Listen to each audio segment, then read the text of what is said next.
Hello Periscope people, thank you for joining me today.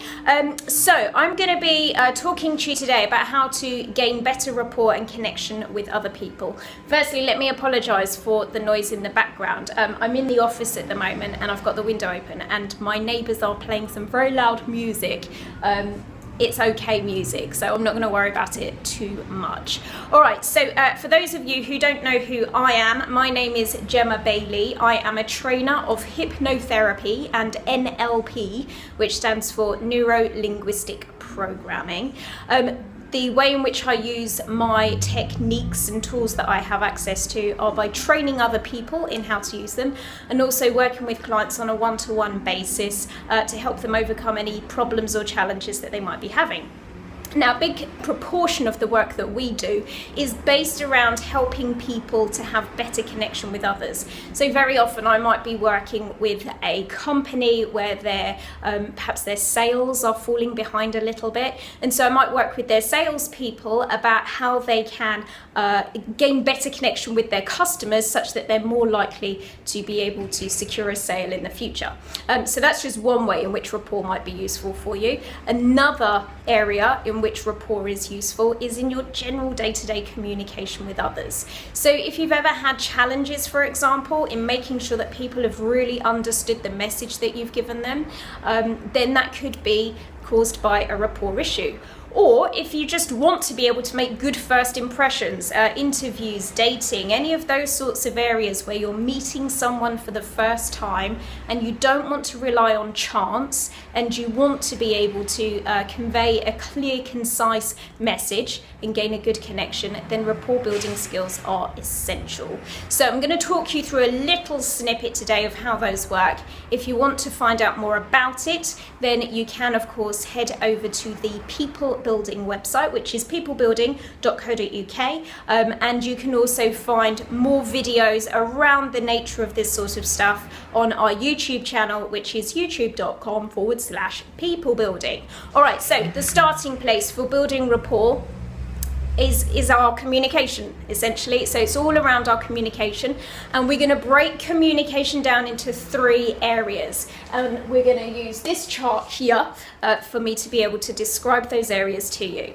So firstly, I'm going to test you a little bit, and I don't have comments up on the screen today, so you're just going to have to guess within your own minds. So I'll tell you what the three areas are. I want you to establish what percentage of importance each of those areas has on your overall communication. So the three areas are words, tone of voice, and physical body. Here's the percentages in how they're broken down in communication. So we have one of those areas is 7%, one is 38%, and then the big chunk over here is 55%. So something, words, tone, or physiology, is only 7% of your communication. Which one do you think that is? And one of them is a massive whopping 55% of your communication. Is it going to be your words, your tone, or your physiology? And then one is just 38. Well, I'm going to tell you the answer to make it nice and simple. So let's go with the smallest part first. 7% is your words. So only 7% of your overall communication comes from the actual words that you say, and I'll explain why in just a second.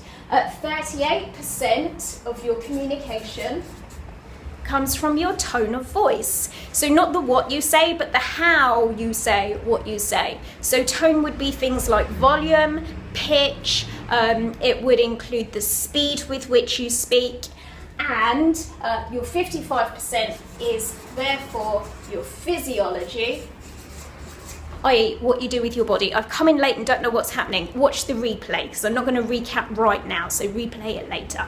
Alright, so 7% of your communication comes from the words that you say, 38% from the tone of your voice, and a whopping 55% of your communication comes from what you physically do with your body. So if you've ever heard the saying, and I'm sure you have, actions speak louder than words, that's what this communication pie chart is telling us, that the bulk of your communication actually comes from your actions, what you physically do with your body.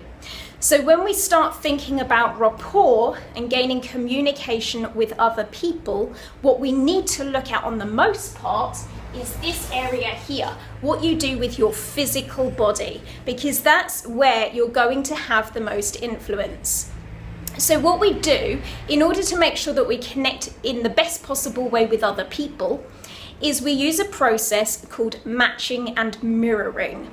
Now, I guess if I were to maybe be a bit flippant about this, essentially it's copying what the other person is doing. However, there's a bit more to it than that, and it also becomes a bit more subtle. You will have seen examples of this already, and if you haven't, then look out for it. If you've ever been maybe to the theatre or the cinema, where you see a group of people who have all come together and they're all sat together in a line. Now, if you watch them just out the corner of your eye, you'll notice that maybe one of them will bend down to pick up their drink, and as they do, it causes everyone else to shuffle around, and very often some of the others will also pick up their drink at the same time. That's because they already have rapport with each other, and they unconsciously match and mirror with each other. So they're doing it without knowing it. So what that means is when you have a connection with someone and you move in a physical way, you will influence them moving in a physical way too. So to gain rapport when you haven't got it yet, what you need to do is to start connecting with what the other person is doing.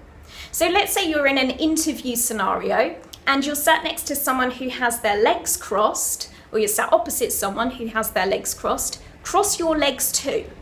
If they uncross their legs, then you need to uncross your legs as well. Now, not necessarily like immediately so that it looks suspicious and weird, but just casually a few moments later uncross your legs so that your body is in the same physical position as theirs is. Not to the extent that it's exactly the same, but so that, some of the bigger gestures are really there. So I'm talking to you today about how to gain a better connection with others using rapport. And I'm just going to shuffle the camera ever so slightly. There we go.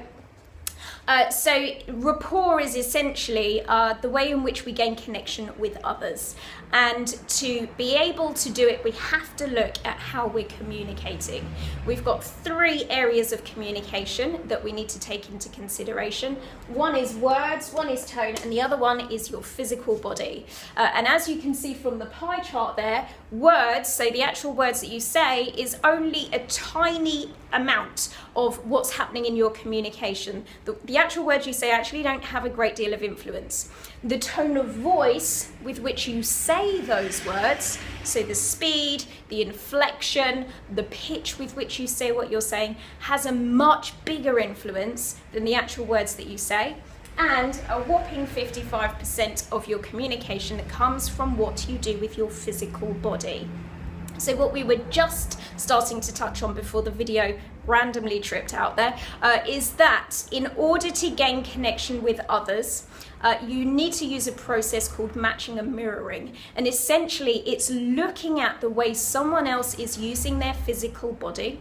So how they're utilizing their posture, their gestures, any particular mannerisms they have. They might sit in a certain way, perhaps have their arms folded, their legs crossed, any of that sort of stuff. You're going to observe that and you're going to reflect it. You're going to do the same thing yourself. So if they have their arms folded, then you want to be folding your arms too. Because the thing is that people like people who are like themselves. So what that means is we gain affinity and connection much more easily with people who we think in some way are a bit like us. And because our physiology has such a big influence on how we communicate, we can really give that message of being like someone else by using our body in a way like they do. So the difference between matching and mirroring, which is essentially the process that we use for being able to gain rapport, is simply that if you were standing in front of someone and you raised your right hand and they raised their left hand so that you're reflecting each other, that would be mirroring because it's a reflective gesture. if you raised your right hand and they raised their right hand, so it would be opposite each other, that one would be matching. In terms of which one works best for gaining rapport, actually studies show that it doesn't really make a huge amount of difference. So either is fine. The key thing is that you use these switches in posture very subtly, and that you start sliding into them rather than frantically changing if you see that they make some kind of physical change in how they're using their body. Now, after a time of doing this, what starts to happen is that you begin to gain a connection with that person. And the useful thing about that, once you have that connection, is that you don't then have to keep following them. Once you've gained rapport with them, you can become what we term as the rapport leader, which means that you're then able to make some kind of gesture or movement, and they will follow you, and they'll do it quite unconsciously. So they won't be aware that this is happening. You see this with people that have really got strong bonds and connections with each other.